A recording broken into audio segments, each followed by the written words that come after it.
Hello everyone, welcome to the new video. In this video we will discuss about total internal reflection. हम इस video में देखेंगे कि total internal reflection होता क्या है। यहाँ पे हम रिफ्लेक्शन देख रहे हैं। ये रिफ्लेक्शन कुछ वैसा रिफ्लेक्शन नहीं है जो हम देख रहे थे कि एक प्लेन मिरर था, एक कोई स्फेरिकल मिरर हुआ करता था। यहाँ पे वैसा कुछ कंडीशन नहीं है। यहाँ पे कंडीशन कैसा है कि एक जो मीडियम है वो denser medium rarer medium travel कर रही है। वो क्या denser to rarer medium travel कर रही है, लेकिन हो क्या रहा है किसी एक कंडीशन में, ठीक है, एक पोजीशन के बाद, एक एंगल ऑफ इंसिडेंस के बाद वो लाइट रे कुछ रिफ्रैक्टिंग प्रॉपर्टीज शो नहीं कर रही है। मतलब वो लाइट रे अपने डायरेक्शन को चेंज करते दूसरे मीडियम में ट्रैवल नहीं कर रही है, वह वापस उसी मीडियम में आ रही है। हमने रिफ्लेक्शन का भी यही डेफिनेशन पढ़ा था कि when a light ray incident on a surface and reflect back to its same medium, such phenomenon is known as reflection. यहाँ पे भी क्या है, ये डेंसर से चली और वापस डेंसर में आ गई, तो आखिर वो जिस मीडियम से चली उसी मीडियम में आ गई, तो रिफ्लेक्शन ही है, ठीक है। लेकिन यहाँ पे है क्या, ये कोई रिफ्लेक्टिंग सरफेस नहीं है, ये इंटरफेस है। इंटरफेस किसका, एक रेयर मीडियम का, एक डेंसर मीडियम है। जस्ट लाइक कि नीचे ग्लास है, डायमंड है, वाटर है या कोई और डेंसर लिक्विड है, वहां से लाइट रेज निकल रही है और उससे जाना है रेयर में। कुछ हद तक तो हो रहा है, रेज जा भी रही है। यहाँ पे देखिए इंसिडेंस बन रहा है, रिफ्लेक्टेड रे बन रहा है, रिफ्लेक्टेड एंगल। यहाँ पे देखेंगे, यहाँ पे भी रिफ्रैक्शन हो रहा है। लेकिन एक ये कंडीशन है, इस कंडीशन में देख रहे हैं कि ये लाइट रे सरफेस के साथ स्किम कर रही है। मतलब यहाँ पे 90 डिग्री बना रही है। नॉर्मल क्या होती है, नॉर्मली तो 90 बना रही है। इस एंगल को हम थीटा कहेंगे, ठीक है। और जब भी कोई theta incidence greater than critical angle होगा, तब वो क्या होगा, टोटल इंटरनल रिफ्लेक्शन शो करेगा, ठीक है। यही होता है क्या, टोटल इंटरनल रिफ्लेक्शन। यहाँ पे अगर देखें, when the light passes from one material into a second material where the incidence of reflection is less, मतलब क्या है कि इसका जो रिफ्रैक्टिव इंडेक्स है वो कम है as compare to this one. मतलब ये डेंसर मीडियम हो गया, ये रेयरर मीडियम हो गया। तो एक चीज और भी ध्यान रखें, क्या कंडीशन होगी, ये टोटल इंटरनल रिफ्लेक्शन तभी होगा जब लाइट रे डेंसर टू रेयरर मूव कर रही है, ठीक है। Denser to rarer, denser to rarer move कर रही है। यहाँ पे आगे क्या है, the refracted light ray bends away from the normal. ये तो होता रहेगा, लेकिन क्या होगा, at a particular incident angle,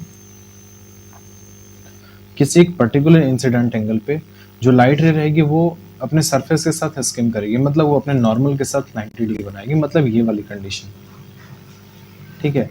ये क्या है, 90 डिग्री है सरफेस के साथ। इसे हम बोलेंगे क्या, the incident angle eight which this occur is called critical angle, ठीक है। इसे क्या बोलते हैं हम, क्रिटिकल एंगल बोलते हैं। अगर हम यहाँ पे स्नेल्स लॉ लगाएं, स्नेल्स लॉ, अगर ये म्यू1 है, ये म्यू2 है, ये याद नहीं करना है कि कौन सा म्यू1 है। आप म्यू2 को भी म्यू1 मान सकते हैं, ऐसा कोई दिक्कत नहीं है। हमें बस स्नेल्स लॉ सही सही लगाना। स्नेल्स ने बोला क्या था कि इंसिडेंटिंग मीडियम, मतलब जहाँ से लाइट ट्रैवल करने स्टार्ट करिए उस मीडियम का refractive index multiple of sine of angle formed in it, ठीक है, ऐसी फॉर्म हो रहा है। और दूसरे मीडियम में क्या है, म्यू1 है और साइन 90, ठीक है, कोई दिक्कत तो नहीं है। फिर आगे क्या है, साइन 90 की वैल्यू तो 1 होती है। आप यहाँ से आप साइन आई सी क्या लिख सकते हैं, साइन आई सी क्या हो जाएगा, म्यू1 अपॉन म्यू2 हो जाएगा, ठीक है। और आई सी की वैल्यू क्या हो जाएगी, साइन इनवर्स म्यू1 अपॉन म्यू2, ठीक है। आप ध्यान रखेंगे कि लाइट रे म्यू2 क्या है, डेंसर मीडियम का रिफ्रैक्टिव इंडेक्स है, और म्यू1 क्या है यहाँ पे, रेयर मीडियम का रिफ्रैक्टिव इंडेक्स है, ठीक है। आगे चलते हैं।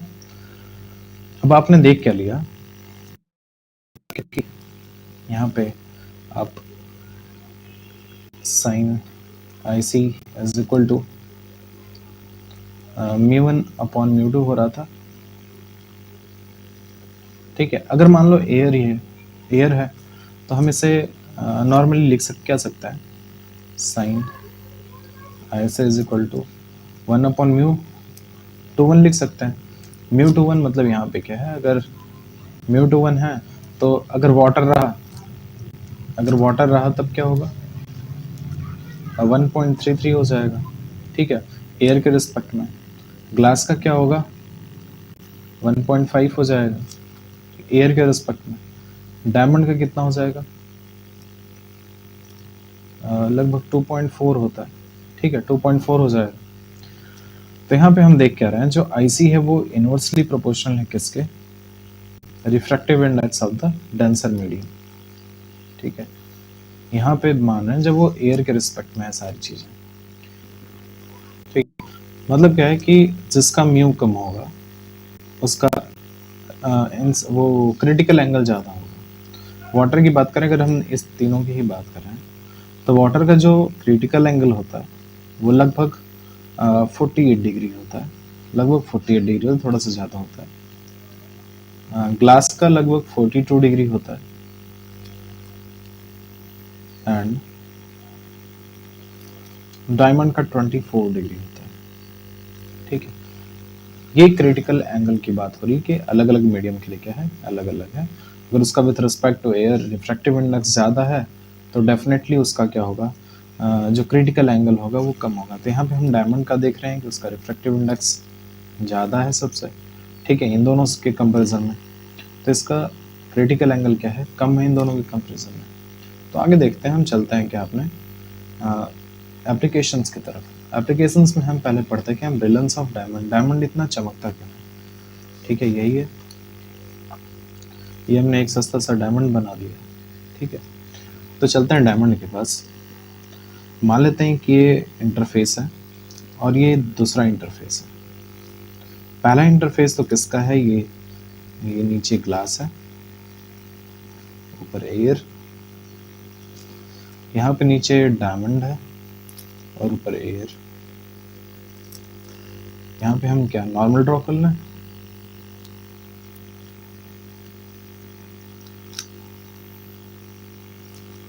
इधर भी नॉर्मल ड्रॉ कर लेते हैं। हम जानते हैं कि इस केस में, ग्लास के केस में क्या है, इसका क्रिटिकल एंगल 42 डिग्री है और डायमंड के केस में इसका क्रिटिकल एंगल कितना है, 24 डिग्री है। ठीक है, तो यहाँ पे जो 42 डिग्री पे लाइट रे यहाँ पे फॉल होगी, जो 42 डिग्री पे लाइट रे यहाँ पे फॉल होगी, ये 42 डिग्री है, ये क्या करेगी, इस सरफेस के साथ स्किम करेगी। ठीक है, मतलब 42 डिग्री से कम वाली जितनी भी रेज होंगी वो सब बाहर जाएंगी, रिफ्रैक्ट होंगी। अगर डायमंड की बात करें तो कोई 24 डिग्री पे, ये 24 डिग्री है, तो 24 डिग्री वाली लाइट क्या सरफेस के साथ स्किम करेगी। ठीक है, मतलब 24 से कम वाली लाइट रेज बाहर की तरफ जाएंगी और उसके बाद वाली जो लाइट रेज रहेंगी वो इंटरनली रिफ्लेक्ट हो जाएंगे। भाई यही हमने पढ़ा था। तो यहाँ पे देखें तो यहाँ पे बचता कितना है, अगर 42 डिग्री तक है तो यहाँ पे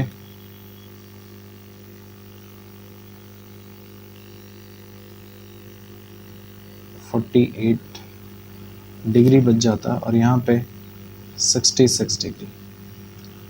मतलब यहाँ पे 48 डिग्रीज में जो लाइट रेज रहेंगी वही सिर्फ इंटरनली क्या करेंगी, रिफ्लेक्ट करेंगी, और यहाँ पे 66 डिग्री तक की जो लाइट्स रहेंगी वो इंटरनली रिफ्लेक्ट करेंगे, मतलब टोटल इंटरनल रिफ्लेक्शन होगा जो 66 डिग्रीज में। तो हम देखेंगे क्या कि बहुत कम ही प्रोबेबिलिटी, यहाँ पे क्या है, लाइट रेज की बाहर निकलने की प्रोबेबिलिटी ज़्यादा है। ठीक है, मतलब 41 डिग्री तक की जो लाइट रेज रहेंगी अप्रॉक्सीमेटली वो बाहर निकल रही है। यहाँ पे 24 डिग्री तक की लाइट क्या, उससे कम की लाइट क्या कर रही है, 23 डिग्री तक अप्रॉक्सीमेटली क्या कर रही है, बाहर निकल रही है। तो प्रोबेबिलिटी यहाँ पे कम है, यहाँ पे प्रोबेबिलिटी ज्यादा किसकी है, लाइट इंटरनली रिफ्लेक्ट होने की। यहाँ पे लाइट की प्रोबेबिलिटी क्या है, बहुत कम है इंटरनली रिफ्लेक्ट होने की। इस वजह से क्या होता है, डायमंड क्या होता है, ज्यादा चमकता है। That's why the brilliance of diamond is much greater than the glass. ठीक है, आगे चलते हैं। आगे है मिराज का। कई बार देखते हैं, हर जगह इसका एग्जाम्पल दिखता है कि मिराज में होता क्या है आखिर। ठीक है, गर्मी की टाइम है, बहुत ज़्यादा तेज गर्मी है, यहाँ पे सूरज भगवान है और टेम्परेचर कुछ लगभग 50 डिग्री सेंटीग्रेड चल रहा है डेजर्ट में। ठीक है, भारत का कौन सा डेजर्ट है? थार डेजर्ट। ठीक है, अपना जैसलमेर वाला एरिया, बीकानेर वाला एरिया, वहाँ पे क्या है, बहुत तेज गर्मी है तो टेम्परेचर ज़्यादा रहेगा। यहाँ पे जो एटमॉस्फेरिक लेयर्स हैं उनकी डेंसिटी क्या है, जो एटमॉस्फेरिक गैसेस होंगी वो इस लेयर के पास क्या होंगी, उनका डेंसिटी क्या होगा, कम होगा। ठीक है, मतलब ऊपर की तरफ क्या ज़्यादा डेंसिटी, नीचे की तरफ क्या कम डेंसिटी। तो होगा क्या, देखते हैं। लाइट रे कुछ, मान लो एक लाइट रे यहाँ से चली।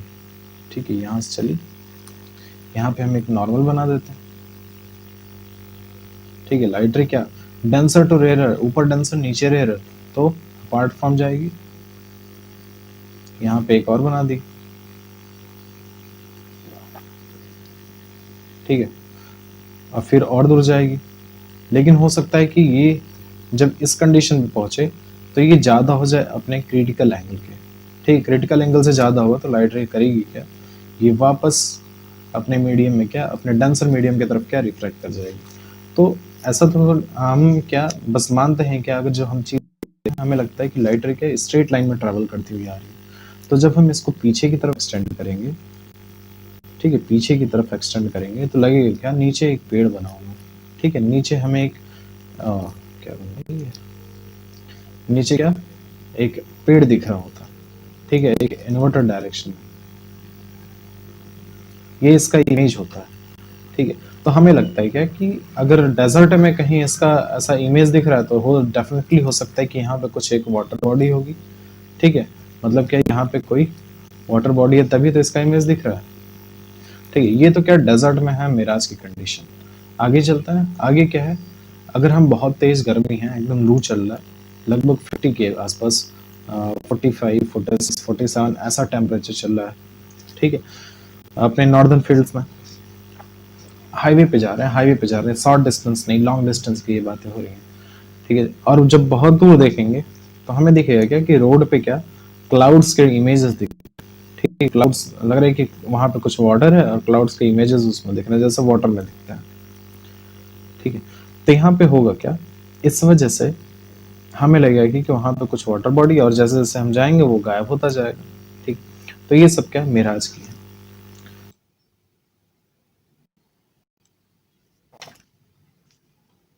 अब बात करते हैं कि कैसे हमारा जो ग्लास प्रिज्म होता है वो ऐसा रिफ्लेक्टिंग प्रिज्म हम यूज़ करते हैं।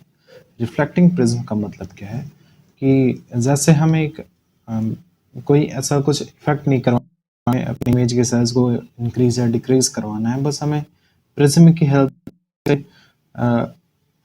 रोटेट कराना इन द सेंस कि उसे परपेंडिकुलर, अगर परपेंडिकुलर है तो 90 डिग्री रोटेट कराना है, 90 डिग्री राइट या 90 डिग्री लेफ्ट, कुछ इस तरीके से क्लॉकवाइज या एंटी क्लॉकवाइज रोटेट कराना है। ठीक है, 180 डिग्री रोटेट कराना है तो कैसे कराएंगे, कैसे बताएं क्या कि यहाँ पे एक अपना इमेज है। ठीक है, ये क्या, सॉरी इमेज नहीं है, ये अपना ऑब्जेक्ट है, इसका नाम क्या है, ए बी है, और हम रे डायग्राम बनाते हैं। एक्चुअली में हम यहाँ पे दो हीट बना रहे हैं। ठीक है, एक ये रे है और दूसरा ये रे है। ठीक है, बोलेंगे कि ये एयर है और ये ग्लास है, तो यहाँ पे रिफ्लेक्शन क्यों नहीं हुआ, रिफ्रैक्शन क्यों नहीं हुआ, रिफ्रैक्शन इसलिए नहीं हुआ कि ये 90 डिग्री है, मतलब परपेंडिकुलर है। तो जब परपेंडिकुलर है तो रिफ्रैक्शन नहीं होगा, मतलब ऑब्जेक्ट में, मतलब पाथ में, लाइट के पाथ में कोई डिफ्लेक्शन नहीं आएगा। विदाउट एनी डिफ्लेक्शन वो क्या जाएगा, दूसरा मीडियम में एंटर करेगा। और अगर हम यहाँ पे देखें तो जानते हैं क्या, ये क्या है, ये तो 90 डिग्री है, ये क्या है 45, ये भी 45 होगा, और यहाँ पे देखें तो ये क्या है, ये है 45 और ये क्या है 45 होगा। और हम यहाँ पे करते हैं क्या, एक नॉर्मल बना देते हैं। ऐसे यहाँ पे क्या करते हैं, हम एक नॉर्मल बना देते हैं। यहाँ पे भी क्या करते हैं, एक नॉर्मल बना देते हैं। कोई दिक्कत नहीं है ना।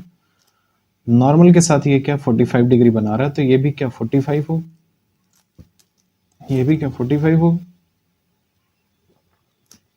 सिमिलरली यहाँ पे भी ये भी 45 है और यहाँ पे भी 45 होगा। और हम एक चीज जानते हैं क्या, जो क्रिटिकल एंगल ऑफ ग्लास होता है वो कितना होता है, लगभग 42 डिग्री होता है।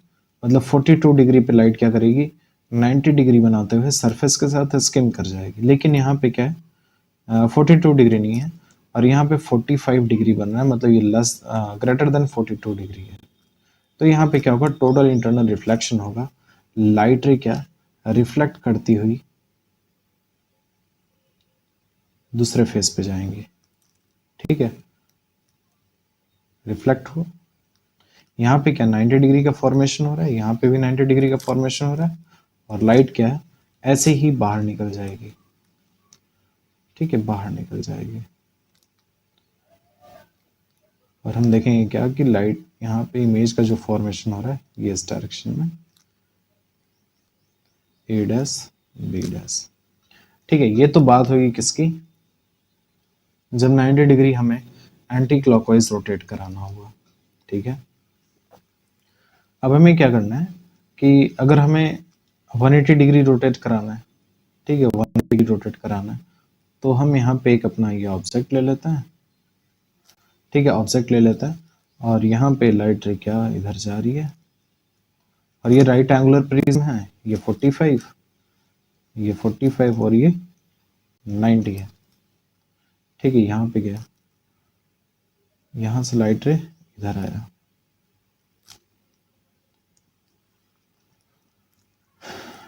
यहाँ पे देख रहे हैं क्या, यहाँ पे 45 है, यहाँ पे परपेंडिकुलर है, यहाँ पे 45 बन रहा है, फिर से वही सेम कंडीशन, यहाँ पे 45 बन रहा है। अगर हम यहाँ क्या करें, बना देते हैं क्या,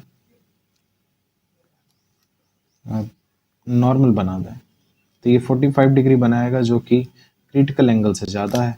अगर क्रिटिकल एंगल से ज़्यादा है तो लाइट रे क्या करेगी, इसी मीडियम में ट्रैवल करते हुए रिफ्लेक्ट हो जाएगी, ठीक है, रिफ्लेक्ट हो जाएगी। और यहाँ पे क्या होगा, सेम कंडीशन होगी, ये 45 डिग्री बनाएगा, ये 45 डिग्री बनाएगा, ठीक है, 45 डिग्री बनाएगा तो क्या इसका जो इंसिडेंस एंगल होगा वो भी 45 डिग्री रहेगा। नहीं समझ में आता तो हम यहाँ पे देख लेते हैं, ठीक, यहाँ पे अगर 90 है तो ये 45 है, ये भी 45 बनाएगा और इंसिडेंस के साथ कितना बना रहा है, 45 ही बना रहा है। तो ये क्या 45 ग्रेटर देन क्या है, क्रिटिकल एंगल है, तो लाइट रे क्या करेगी, वापस इसी मीडियम में क्या करेगी, रिफ्लेक्ट कर जाएगी, ठीक है।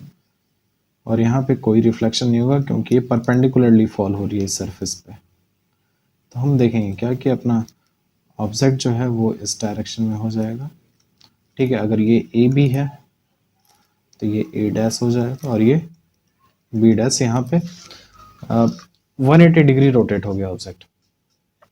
अब बात आती है कि हम तो यहाँ पे ऐसे मिरर लगा के बना सकते थे, प्लेन मिरर लगा देते बन जाता, ठीक है, सही बात है, बन जाता भाई, वो भी तो रिफ्लेक्शन करता है। लेकिन देखते क्या है, जब मिरर से रिफ्लेक्शन होता है तो मिरर के रिफ्लेक्शन के टाइम में 90% लाइट ही क्या करती है, रिफ्लेक्ट हो पाती है, बाकी 10% क्या ऑब्जर्व हो जाती है वो एनर्जी, ठीक है, एनर्जी लॉस्ट हो जाती है। लेकिन यहाँ पे क्या है, और हमें अगर ऐसे मल्टीपल रिफ्लेक्शन करवाना हो जाए तो जो इमेज है वो ब्लर बनने लगेगा, मतलब इंटेंसिटी क्या हो जाएगी उसकी, डिक्रीज हो जाएगी। लेकिन बात क्या है, अगर हम ये total reflect right angular prism ले रहे हैं, ठीक है, तो यहाँ पे क्या होगा, टोटल इंटरनल रिफ्लेक्शन होगा और लाइट की जो इंटेंसिटी रहेगी मेंटेन रहेगी और हमें इंटेंसिफाइड इमेज क्या मिलेगा, ठीक है। तो इस वजह से क्या हम यहाँ पे प्रिज्म यूज कर रहे हैं। आप लगभग 7th 8th में पेरिस्कोप बनाने के लिए मिलता है क्या, मॉडल में, ठीक है, वर्किंग मॉडल में।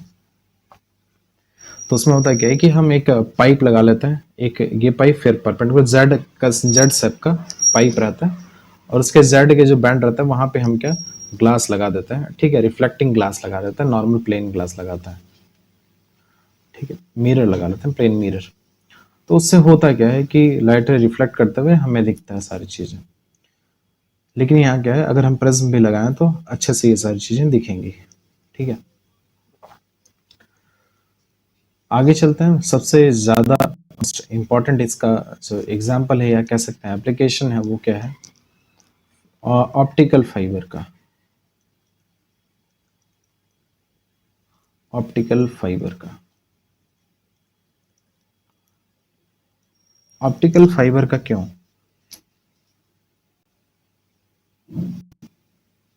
ऑप्टिकल फाइबर में देखें तो ये जो पार्ट है ये कोर कहलाता है, और ये क्या कहलाता है, क्लैडिंग कहलाता है। ये क्या क्लैडिंग कहलाता है। कोर और क्लैडिंग दो पार्ट है। कोर तो क्या है, मेन पार्ट है, और इसमें बहुत सारे क्या छोटे छोटे क्या ऑप्टिकल, ठीक है, ग्लास की पाइप्स होती हैं, ठीक है, ऑप्टिकल पाइप्स होती हैं, फाइबर्स होता है। अगर देखें तो जो कोर की जो डेंसिटी है, ठीक है, डेंसिटी ऑफ जो कोर है वो ज़्यादा है किसके कंपेरिजन में, डेंसिटी ऑफ क्लैडिंग की, ठीक है। तो होता क्या है कि जो रिफ्रैक्टिव इंडेक्स है कोर का वो ज़्यादा होता है किसके, रिफ्रैक्टिव इंडेक्स ऑफ क्लैडिंग के।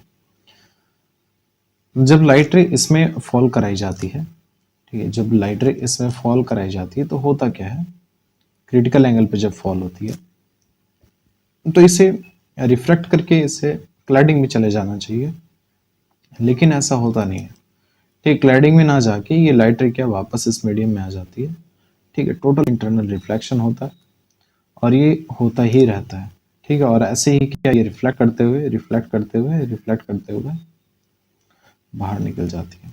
यहाँ पे हम एक कंसिडर करके बता रहे हैं, जैसे अगर हम एग्जाम्पल देखें कि इसका यूज़ कहाँ कहाँ होता है। अगर हम विजुअली एग्जाम्पल देखें तो आपने कभी देखा होगा हॉस्पिटल में किसी का एंडोस्कोपी होता है। एंडोस्कोपी में होता क्या है कि जैसे पेट में अगर अल्सर हो जाए तो एंडोस्कोपी होता है। एंडोस्कोपी में होता है क्या, माउथ के थ्रू या नोज के थ्रू क्या एक पाइप डालता है, ठीक है, पाइप में क्या कैमरा होता है और एक लाइट पाइप होती है, और वो अंदर जाता है और अंदर का पेट के अंदर का इमेज दिखाता है, ठीक है, इमेज दिखाता है मतलब दिखाता है कितना कहाँ कहाँ पे थ्रस्ट है, मतलब कहाँ कहाँ पे वो चोट बन गए हैं पेट के अंदर उसके सरफेस पे, ठीक है।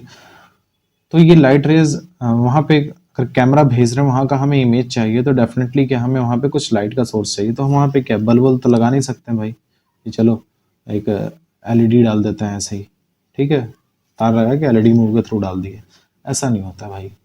वहाँ पे क्या उस कैमरे के साथ ही क्या एक ऑप्टिकल फाइबर जाता है, उसके एक एंड पे लाइट जलाता है और दूसरा एंड पे क्या एकदम इंटेंसिफाइड, ठीक है, एकदम इंटेंस लाइट वहां पे दिखती है और एक अच्छा इमेज का फॉर्मेशन होता है, ठीक है। तो ये तो क्या एंडोस्कोपी की बात होगी।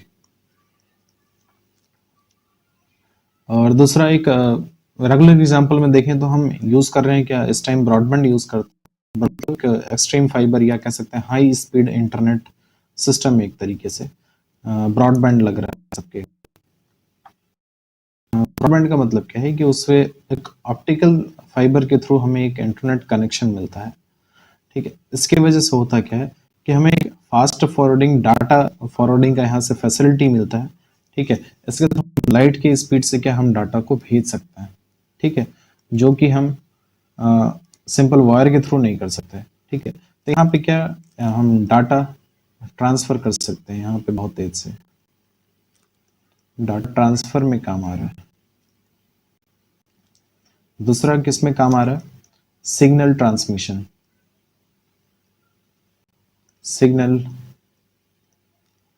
ट्रांसमिशन में काम आ रहा है, ठीक है। तो ये सारी जगह पे ये क्या ऑप्टिकल फाइबर यूज हो रहा है।